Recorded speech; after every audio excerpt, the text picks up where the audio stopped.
Time and time again, Chicago has shown her greatness to the world. Chicago is where the skyscraper was invented and mastered. Chicagoans came together and reversed the flow of the Chicago River. People need to remember that. People need to say, we will continue to be a city of greatness. What made Chicago great was its people, its resolve, its tenacity, its grittiness, and the grittiness of people who live all over the neighborhoods in the city of Chicago. I believe that Chicago is ready to become even greater. In the 21st century, Chicago can be a better place for everyone, and that we can see prosperity continue to spread to all quarters of the city of Chicago, because we don't give up, we move forward together. We as Chicagoans need a new direction, and yes, I am ready for change. I absolutely believe we can do much better. I'm interested in more inclusion. My name is Jesus Chuy Garcia. I've been a lifelong resident of Chicago since I came here in 1965. What I learned at a fairly young age was America's diversity. It was really living on 17th Street in the Pilsen community with all the great diverse neighbors that I came to understand Chicago and the country also. It was a great laboratory. I met Harold Washington in 1981, and we hit it off. It would only be 2 years later that he would be running for mayor. During his campaign, I was the coordinator of the 22nd Ward. Obviously, we were a part of many Chicagoans who pleaded with him to run for mayor, take the city and move it in a different direction.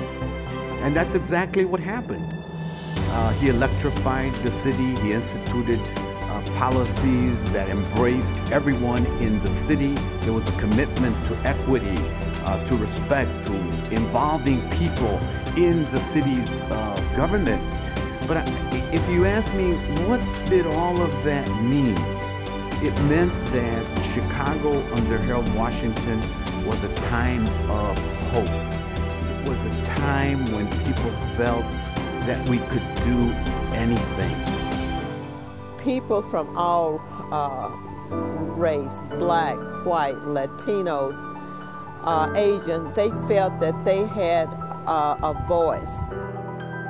We won my election, my first contest at the age of 27 by a 59-vote landslide.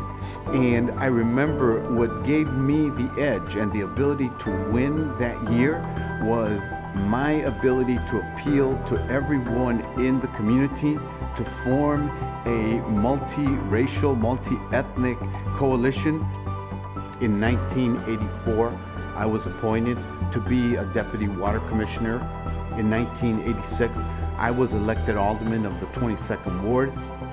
Someone who asked, why not? Why can't we do it better? Why can't we involve more people in the process?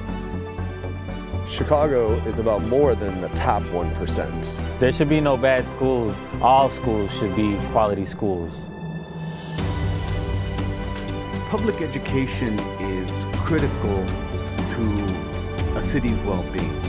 A school is a place that should be safe, a place where you can think, where you can experiment, where your artistic talent is able to flourish and to grow. That's why it is so important to invest in schools and to support them adequately. We're not where we need to be in terms of our public education system in Chicago. Chicago schools are hurting. Chicago schools are hungry. They're under-resourced. And the people paying the price for this are the children. Children should have better. children are only going to be as good as the families that they come from and the schools. But oftentimes it is the school setting that has such a either positive or negative impact on a child's life. That's why I'm such a firm believer that we really need to focus and invest in our Chicago public schools. I feel like you can't be one way 3 years and then right before the election you try to switch it up and act like you really care about the citizens. You can't really call it public service if you're not servicing the whole public. Public service and how we define it today was really a calling to me. I was always asking questions about why things were the way that they are. This desire for justice, for respect and dignity is something that I've had ever since I was in high school.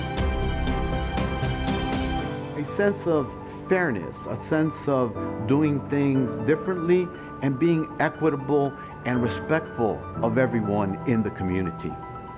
That's what drove me to public service.